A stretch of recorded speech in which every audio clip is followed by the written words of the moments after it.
À l'Assemblée, l'examen de la réforme des retraites vire au quasi-blocage. Grande tension hier dans l'hémicycle alors que rappel au règlement et suspension se sont succédés. Le gouvernement pourrait utiliser le 49.3 pour faire adopter le texte sans vote. Et puis des boulettes de fioul sur les plages de Loire-Atlantique, des galettes d'hydrocarbures retrouvées entre Batte-sur-Mer et Asserac. L'hypothèse d'un dégazage sauvage d'un navire est privilégiée. Et tout d'abord, la une de notre débat, bien sûr, ce qui se passe en Allemagne, le choc, l'émotion et les paroles aussi déjà de la chancelière Angela Merkel qui s'est exprimée clairement, qui dénonce ce poison du racisme et de la xénophobie. On l'écoute. Le racisme est un poison, la haine est un poison. Et ce poison existe dans la société et nous en avons déjà trop souffert. C'est déjà en soi un crime. Voilà, prise de parole il y a quelques instants à peine d'Angela Merkel. On en parle avec nos invités, évidemment, de cet attentat, la piste qui est privilégiée. Et puis, les conséquences aussi, elles vont être importantes, notamment en Europe. Constance Le Grip, bonjour et bienvenue. Bonjour. Vous êtes députée LR des Hauts-de-Seine. À vos côtés, on accueille Michel Larive. Bienvenue à vous. Bonjour. Vous êtes député La France Insoumise de l'Ariège. Sylvain Maillard nous accompagne. Bonjour. Député La République En Marche de Paris, vice-président du groupe d'amitié France-Allemagne également. Et notre consultant, évidemment, spécialiste des questions de sécurité, Georges Fenech. Georges, nous avons parlé depuis tout à l'heure dans nos différentes éditions aussi. C'est important du profil de ces individus. L'enquête se poursuit, mais il est important de parler du profil pour montrer la complexité aussi du travail de la police et des services de renseignement.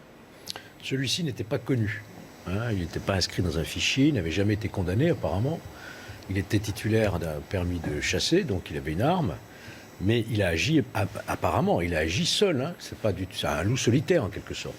Comme on l'avait vu dans l'affaire de Christchurch, souvenez-vous, en Nouvelle-Zélande, c'est un individu isolé qui avait attaqué une mosquée et fait 51 morts. Donc ce sont des profils qui appartiennent, disons, à une mouvance qu'on pourrait appeler suprémaciste blanc, xénophobe, raciste, qu'on retrouve aux États-Unis, en Australie, en Norvège, en Allemagne et aussi en France, il faut le savoir. Et qui donc passent à l'acte sans qu'ils appartiennent forcément à une filière. Mais des filières, il en existe. Le 14 février dernier, les services de renseignement allemands ont démantelé une filière particulièrement organisée et qui s'apprêtait à commettre des attaques dans 6 régions, des attaques de mosquées. Voyez-vous, donc ce sont des profils différents qu'il est très difficile effectivement de cerner. Ce sont des tragédies. Souvent, nous parlons d'attaques djihadistes. Attaques, aujourd'hui, en tous les cas, c'est la piste qui est vraiment privilégiée suprémaciste, ou en tous les cas néo-nazi. Sylvain Maillard, on va parler aussi plus largement des conséquences. Il y en a, politiques, publiques. C'est un immense défi pour l'Allemagne. Et aussi, on le verra pour l'Europe. Emmanuel Macron vient d'apporter son soutien. C'est tout à fait normal à Angela Merkel. Vous faites partie, vous présidez ce groupe d'amitié France-Allemagne. Évidemment, émotion, mais aussi un soutien face à un défi immense. Oui, et déjà une pensée pour les Allemands. Moi, c'est un pays que je connais bien, dans lequel j'ai habité, dans lequel j'ai étudié, dans lequel j'ai travaillé longtemps et j'y m'y rends régulièrement. Ce qui se passe en Allemagne, c'est ce qui se passe partout ailleurs. Alors, on en parle de l'Allemagne aujourd'hui du fait évidemment de cet attentat, mais on l'a partout ailleurs. Il y a une transformation de la société plus loin, je ne sais pas si c'est l'endroit pour en parler, mais on va plus loin dans un individualisme et dans ce qu'il y a parfois de plus triste en nous. Vous savez, il y a quelques temps, on a apporté, et je suis content d'être avec Constance Le Grip sur ce plateau, on a apporté une évolution sur la définition de l'antisémitisme. On a vu à quel point, déjà à quel point on était bloqué sur des choses qui nous semblaient tellement évidentes. Et bien c'est pareil pour le racisme, pour les haines en général. Le rejet de l'autre, profondément, dans l'analyse que l'on peut faire, s'applique de plus en plus dans nos sociétés, pas qu'occidentales, dans toutes les sociétés, cet individualisme où l'autre est votre adversaire, l'autre est votre ennemi. Ne plus faire communauté, ne plus faire collectif, et c'est ça qu'on est en train de voir arriver un peu partout et qui m'inquiète profondément. C'est au-delà de ça, et pardon du coup de moins parler de l'événement, parce qu'on va en apprendre beaucoup plus, et vous avez donné quelques informations, mais je suis vraiment très inquiet de la pente sur laquelle nous sommes en train de tomber. Oui, parce qu'il y a, on l'a rappelé, un contexte politique, public quand même. Michel Larive, d'abord, il y a eu d'autres d'autres attentats. Je pense notamment à Halle, c'était en Allemagne, c'était contre, en tous les cas aux abords d'une synagogue, contre un bar turc. Et puis, il y a aussi un contexte politique dont on ne peut pas faire abstraction en Allemagne et puis aussi en Europe. Et puis aussi en France, nous avons la visite de Monsieur le Président de la République à Mulhouse qui a parlé des communautarismes, des séparatismes. Et ça fait 3 jours que j'écume les plateaux pour dire que le communautarisme n'est pas exclusivement religieux, il est aussi politique. Et malheureusement, nous en avons la preuve ici. Et toutes mes pensées d'ailleurs vont aux familles des victimes. Je leur exprime tout mon soutien. Mais, Monsieur Fenech, il y a aujourd'hui 8 néo-nazis qui sont en jugement depuis 5 mois à Dresde. Donc ce ne sont pas des cas isolés, il y a des gens qui s'organisent. Il y a donc, de la même sorte, des communautarismes extrémistes politiques qui s'organisent et qui sont au moins aussi dangereux que les communautarismes religieux.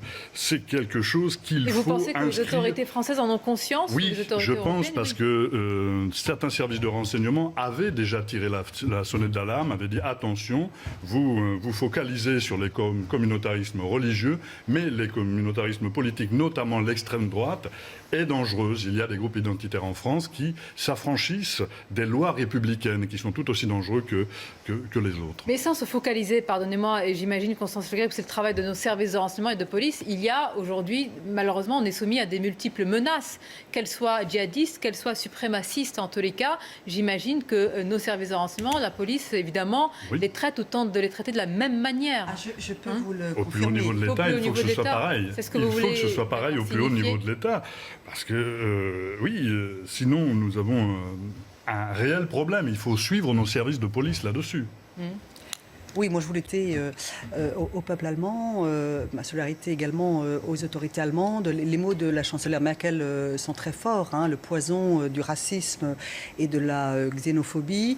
Oui, je confirme que nos services de renseignement, pour être membre de la Commission nationale de contrôle des techniques de renseignement, il m'arrive de suivre quelquefois ce qu'en font nos services et globalement toutes les menaces extrémistes susceptibles de déboucher sur de la violence et des attaques terroristes sont prises extrêmement au sérieux et sont suivies de très très près.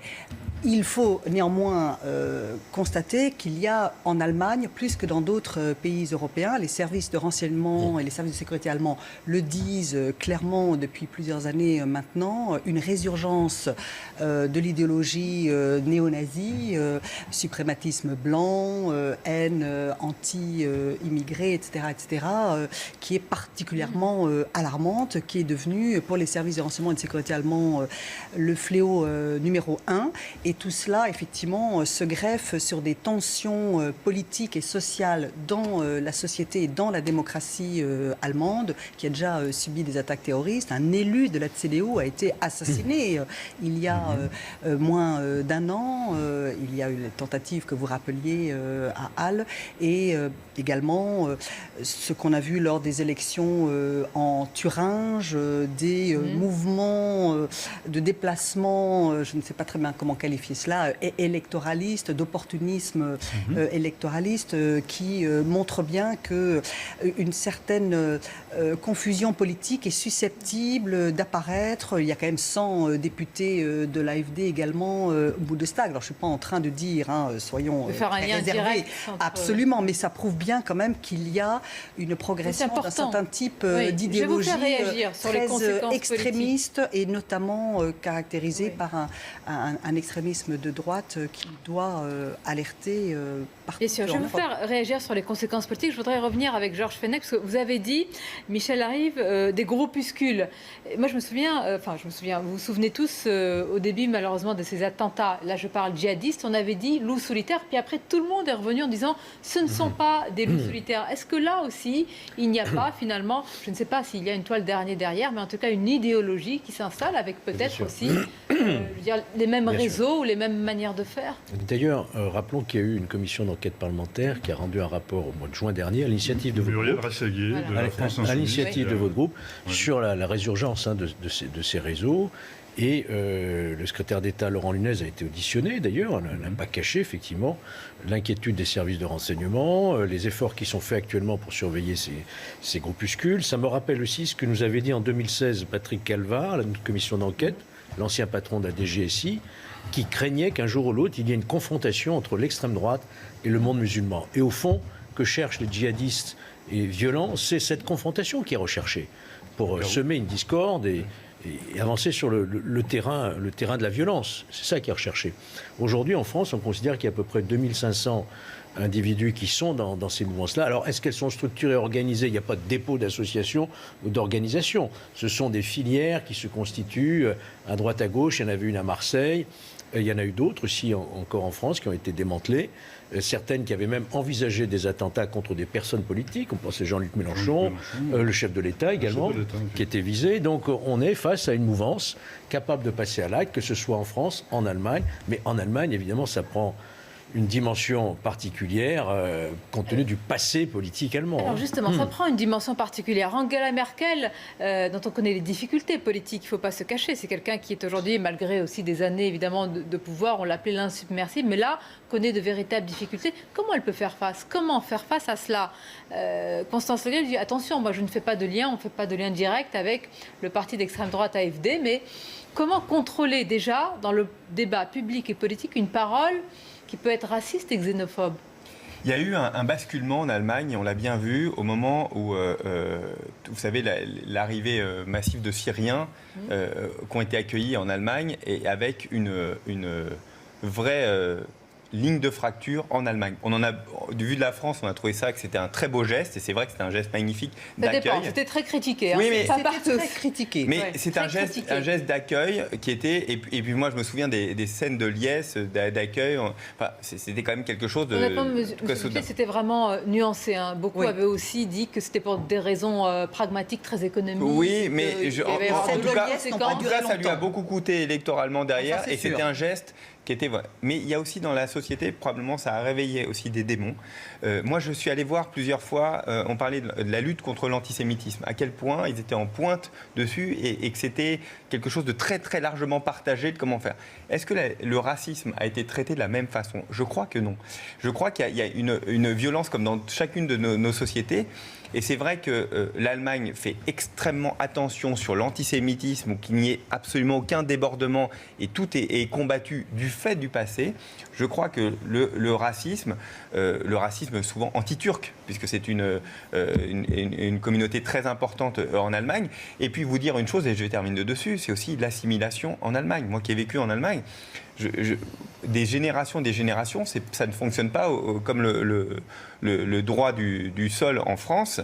Et donc, il y a des communautés qui vivent les unes à côté des autres. On voit toujours l'Allemagne ensemble, mais la réalité, c'est qu'il n'y a pas assez, probablement, d'assimilation comme on l'imagine en France. Ça ne veut pas dire que tout fonctionne bien en France, loin de là. Mais en tout cas, on voit qu'il y a c'est des leçons pour nous tous. Il y a un vrai blocage dans la société allemande. Michel Ribes, c'est des leçons pour nous tous. Hein. De toute façon, là, on parle, c'est le sol européen, ça nous concerne au premier chef. Tout à fait. Puis, moi, je rappelle quand même l'affaire de Bayonne aussi l'année dernière. Hein, donc, et puis, je crois que c'est la conséquence d'une banalisation de certaines thèses stigmatisantes, xénophobes, qui rentrent dans nos sociétés comme ça. Vous parliez de l'AfD qui n'était pas concernée. L'AfD, il y a une ouverture d'une enquête en Allemagne sur des albums à colorier diffusés par l'AfD, où on a des femmes noires coiffées d'un os, donc avec l'imagerie, pardon, bien sûr, oui. Et l'imaginaire, bien entendu, vous avez raison, colonial, des femmes voilées mises en scène avec un écrit, on va nettoyer tout ça, des choses comme ça. Et donc, vous voyez, il y a ces choses-là qui se diffusent. Nous avons, nous tous, responsables politiques, journalistes, hommes publics, hommes et femmes publics, une responsabilité évidente.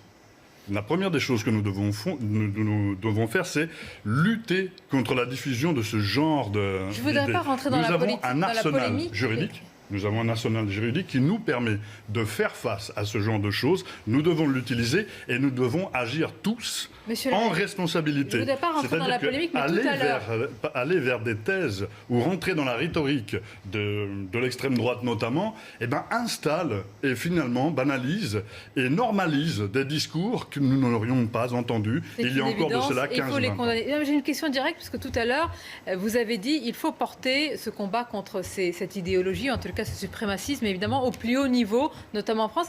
Est-ce que vous estimez qu'il n'est pas porté au plus haut niveau en France, qu'il n'est pas suffisamment dénoncé par rapport à l'idéologie djihadiste ? Je pense qu'il n'est pas suffisamment dénoncé, non, effectivement. Par contre, Constance Le Grip a raison, nos services de renseignement, eux, sont informés, au courant et renseignent le gouvernement sur ces mouvances.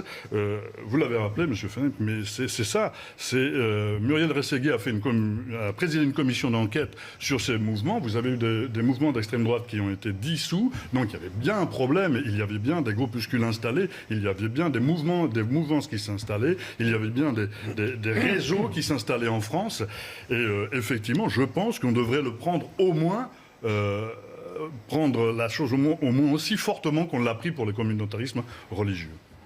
Oui, Constance Le Grip. Un mot, racisme, xénophobie. Sylvain Maillard a fort justement parlé de notre combat commun sur l'antisémitisme, le vote qui n'a pas été sans mal, de la résolution par l'Assemblée nationale sur l'antisémitisme et appelant à un combat renforcé contre toutes les formes d'antisémitisme. Je suis au regret de devoir rappeler que toutes les familles parlementaires présentes à l'Assemblée nationale n'ont pas voté. Là, vous parlez de votre résolution. voisin. Bien sûr, mais, Voilà. Il faut nommer les choses. C'est la France que nous n'avons insoumise. pas réussi à Mais faire parce que c'était Monsieur encore Larrey, dans ce cas-là, l'unité il faut dans la que lutte vos contre actes correspondent à vos Non, paroles. mais nos actes correspondent à nos idéaux républicains. C'est-à-dire que moi, je ne reconnais qu'une seule communauté, c'est la communauté nationale. Non, mais l'antisémitisme, ça n'a rien à voir avec les communautés. Il y a des groupes de gens. Non. Vous parlez de l'antisionisme.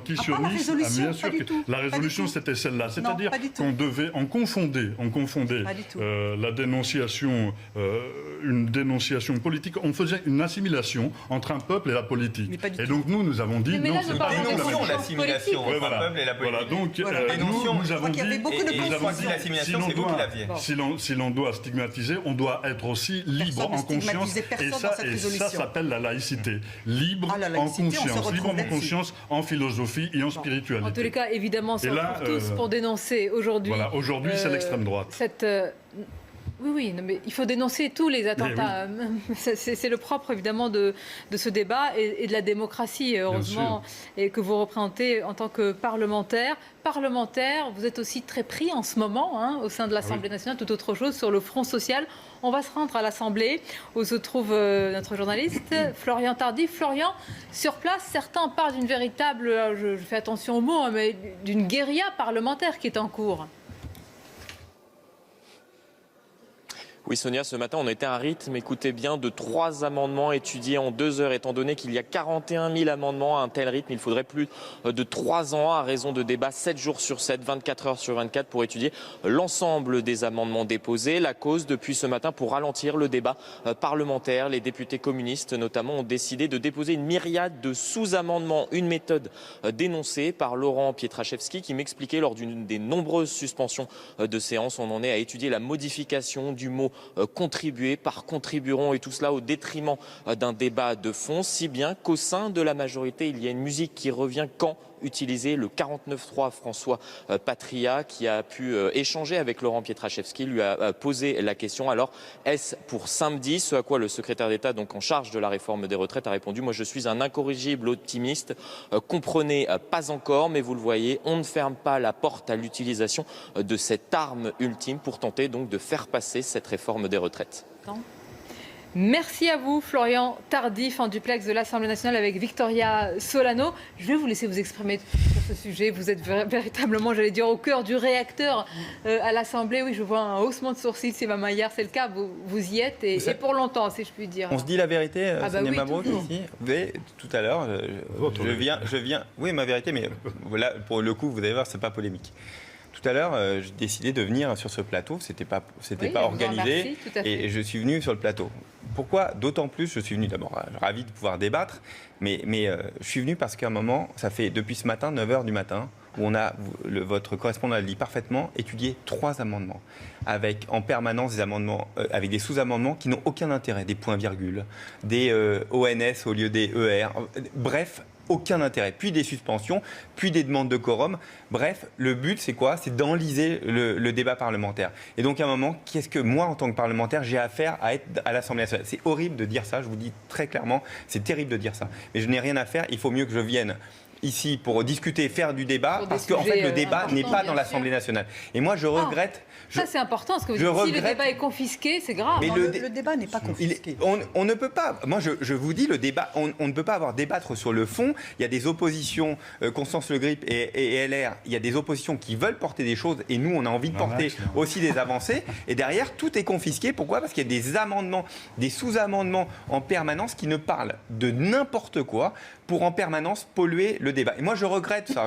Très clairement, on est des parlementaires, on est payés par les contribuables pour justement faire avancer et améliorer la loi. On a le droit d'être dans une opposition. C'est le rôle des oppositions. Mais on doit débattre. C'est pour ça qu'est fait le Parlement. Et moi, je regrette la situation. Monsieur Larry, vous entendez cela ? Oui, j'entends surtout qu'il y a un axe LR, LREM, et c'est tout à fait logique. Il n'y a pas de conclusion hâtive. Il y a un contre-projet LR. Je n'ai pas dit ça. J'ai pas dit ça. J'ai juste dit que pas que LFI d'ailleurs. Les communistes, pareil, ils bloquent. C'est les communistes et les LFI. Alors, alors ça s'appelle... En gros, ça s'appelle la démocratie. En gros, ça s'appelle la démocratie, c'est-à-dire qu'il y ait du débat dans un Parlement. Moi, je crois que c'est encore bon signe. Il n'y en a pas France. de débat. Et je dirais, pourvu que ça dure. Vous faites une conférence de financement et en fait, vous organisez le dissensus. Parce que depuis le début, vous avez confisqué le débat. Lorsque je me rappelle les ordonnances travail en 2017, vous aviez fini le texte en disant il y aura donc effectivement des négociations paritaires, mais s'il n'y a pas les négociations ne vous disent pas, eh bien le gouvernement prendra la main in fine. En fait, vous organisez les dissensus, le Conseil d'État vous dit que votre texte est mauvais, et sur le fond, mais parlons du fond, monsieur, aujourd'hui, vous êtes en train de poser un texte dont personne ne veut. Vous organisez la chose de telle façon que ce soit juste la population productive qui porte toute la solidarité nationale pour le plus grand bien de la population spéculative. Et vous nous dites que nous battons contre ça, mais c'est pour ça. Nous avons été élus pour ça. Un argument, pour lutter contre ce genre de faits. Nous allons continuer. Mais pas d'empêcher le débat. Mais on n'empêche pas le débat. Vous voulez du fond, je viens de vous en donner du fond. Sonia Mabrouk, juste un instant. Sachez une chose. Ça fait 3 nuits qu'on est en train de discuter avant l'article 1 du titre de la loi. 3 nuits entières, jour et nuit. Et là, on va me dire que c'est du débat, mais c'est pas du débat, c'est de la pollution de débat. Sur le titre, il ne faut pas y aller. On vient d'enfin d'entrer dans l'article 1. Si vous vous embêtez dans l'hémicycle, il ne faut pas y aller. Non, la question c'est est-ce que les Français ont droit, alors je sais pas oui, les Français ont droit à un débat constructif sur un sujet aussi important. Les Français ont droit de savoir que la République en marche et avec ses alliés de circonstance donc des Républicains ont mis en place alliés de circonstance en la matière. Ont mis en place un projet de loi, projet de loi qui conteste nos conquis sociaux. Et par contre, merci, parce que vous nous avez rappelé quelque chose. Ce que nous avions n'était pas des acquis sociaux, mais des conquis sociaux. Il reste peu de temps, je voudrais laisser la parole. Oui, parce que nous sommes quand même le principal groupe d'opposition. 17 députés La France Insoumise, 104 députés Les Républicains. Le nombre ne fait pas la qualité. Je n'ai pas dit ça. Je n'ai pas dit ça, mais j'ai dit simplement que nous sommes le premier groupe d'opposition élu par les Français, tout à fait légitimement. Et donc, nous portons un contre-projet.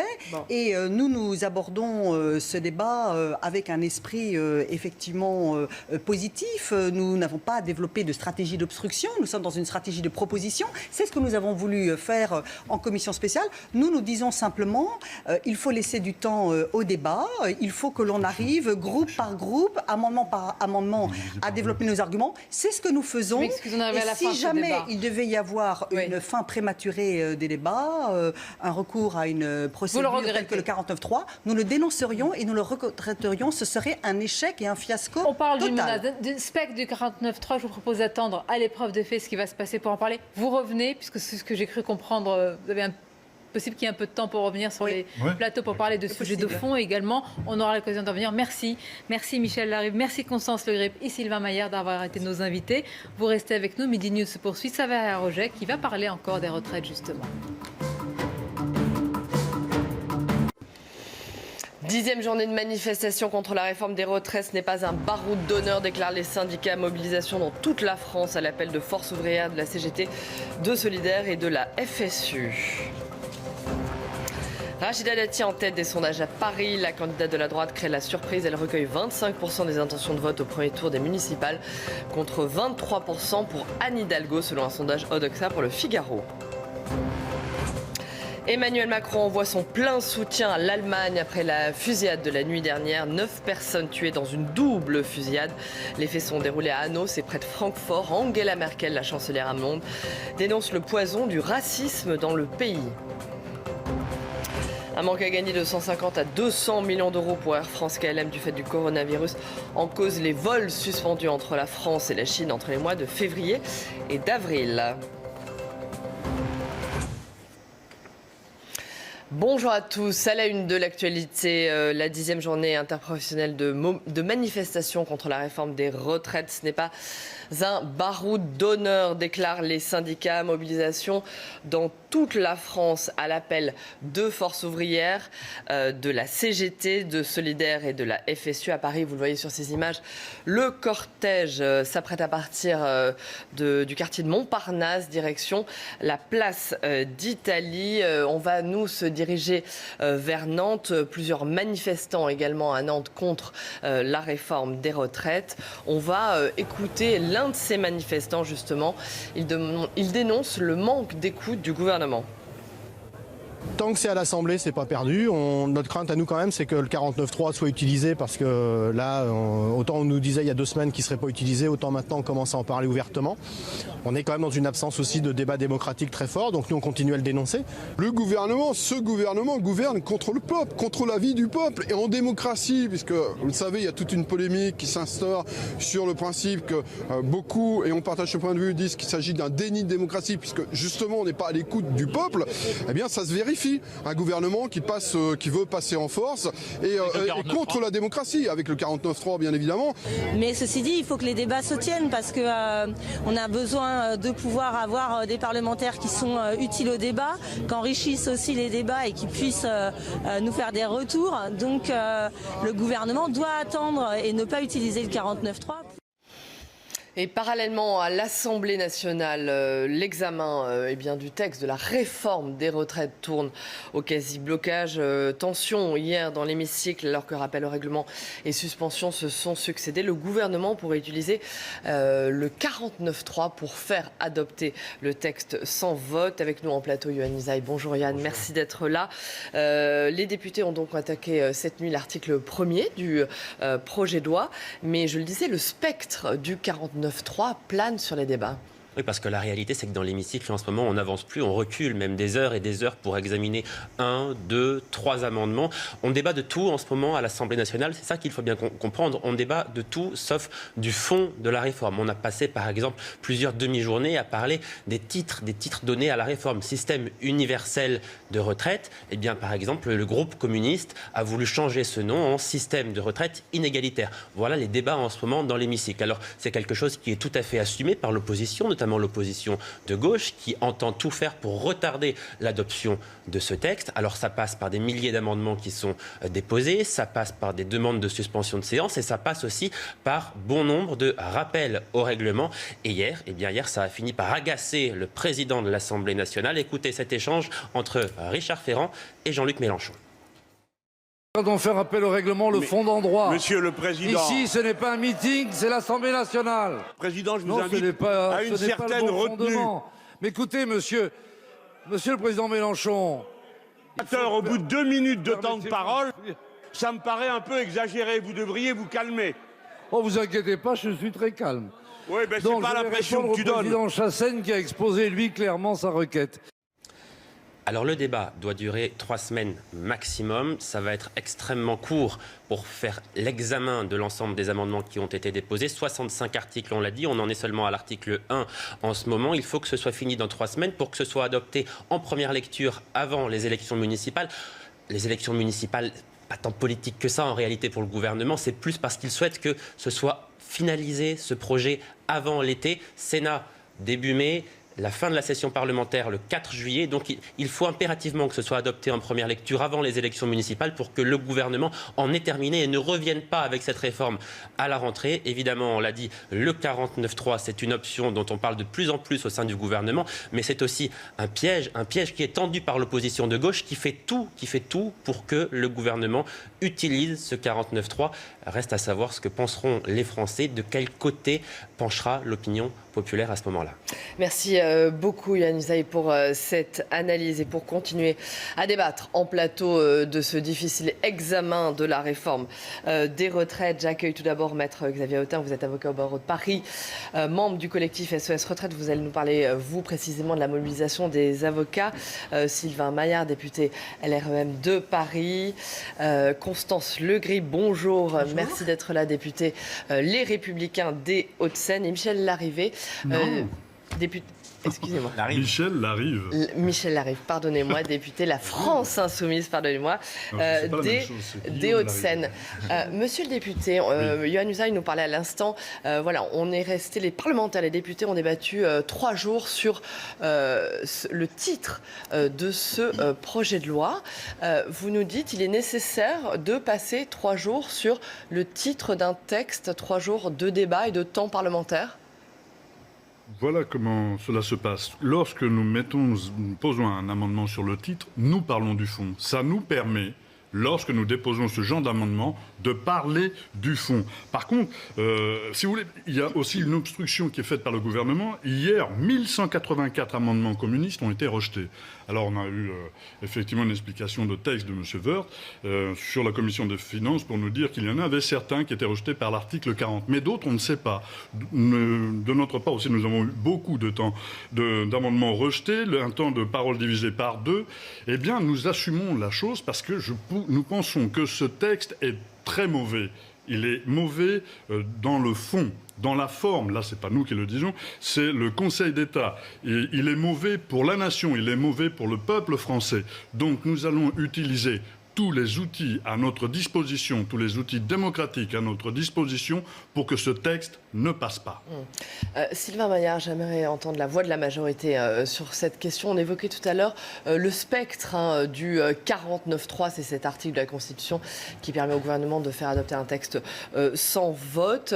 Est-ce qu'on se dirige vers l'utilisation de ce 49.3 et est-ce que vous ne craignez pas justement les réactions de l'opposition et de la population face à l'utilisation de cet article du 49.3 ? Je crois que mon collègue Larrive a été parfaitement clair. Il est là pour être en opposition frontale. Ça s'appelle la démocratie. En opposition frontale. Mais bien sûr, mais moi je vous reconnais le droit de vous opposer pleinement. Par contre, ce que je ne pense qui est très mauvais pour nous, pour notre République, pour notre démocratie, pour notre Parlement, c'est le faire de l'obstruction de temps en fait, de faire en sorte qu'on demande le quorum en permanence. On a passé 3 jours sur le titre. Parce qu'une fois qu'on a discuté pendant 1 heure sur la réforme inéquitable, ensuite on a eu le droit à tous les adjectifs possibles. C'est ça. Est-ce que sur le fond, est-ce que ça met en valeur la discussion et l'opposition politique qui est la nôtre, qui existe je pense que non. Alors, je vous interroge sur le 49.3. Mais qu'est-ce qu'ils veulent Je vais terminer. Qu'est-ce qu'ils attendent ? Une seule chose. Évidemment, c'est qu'on fasse le 49.3. Ils n'attendent que ça, en disant mais vous vous rendez compte, ce gouvernement est quel est brutal. Et donc moi, c'est pour ça, nous voulons aller jusqu'au bout de la discussion. Mais nous voulons passer ce texte avec les enrichissements des oppositions, de faire en sorte, et de la majorité, de faire en sorte que nous puissions porter la meilleure réforme possible. Et nous demandons vraiment qu'il y ait une prise de conscience de l'ensemble des oppositions qui ne jouent pas tous le même rôle. La France Insoumise et les communistes sont dans une opposition en permanence. Arrêt des discussions, parlons de blablatant en permanence de choses, ça ne va pas, c'est pas possible, c'est pas digne en fait. S'il vous plaît, il faut que tout le monde puisse parler sur ce plateau. Constance Legrip, est-ce que vous estimez également que le débat est confisqué sur cette réforme au Parlement ? Non, pas du tout. Nous avons d'ailleurs, le premier groupe d'opposition que sont les Républicains, une stratégie différente de celle de la France Insoumise et des collègues communistes. Ça va sans dire, non pas une stratégie d'obstruction, mais une stratégie de proposition. Mais nous n'estimons pas du tout que le débat est confisqué. On a eu des très belles séquences de débat en commission parlementaire spéciale, j'y étais. Simplement, nous ne comprenons pas pourquoi le gouvernement et sa majorité se sont en réalité d'eux-mêmes enfermés dans un calendrier parlementaire et des procédures assez irréalistes et abracadabrantesques. Procédure accélérée, 29 ordonnances, qui veut dire donc des zones d'ombre et des trous gigantesques, absence totale de volet financement de ce texte, dont nous estimons, nous, Et nous voulons en débattre. C'est pour ça que nous posons en réalité en permanence des questions auxquelles le gouvernement ne nous répond pas. Mais nous nous demandons pourquoi le gouvernement vient avec un texte aussi inabouti, aussi mal ficelé, alors qu'il faudrait faire les choses dans l'ordre et travailler plus sérieusement en amont. Merci. J'aimerais qu'on écoute Xavier Autain. Vous êtes donc avocat au barreau de Paris. Les avocats qui sont toujours mobilisés contre cette réforme des retraites. Vous dénoncez donc ce système. Vous réclamez le maintien de votre régime autonome. C'est très intéressant, moi, ce à quoi j'assiste là, parce que moi, je ne suis pas parlementaire, donc j'assiste là au prolongement de ce qui se passe dans l'Assemblée, avec une constante, c'est que le gouvernement ou ses représentants ou ses élus est visiblement beaucoup dans une guerre de communication.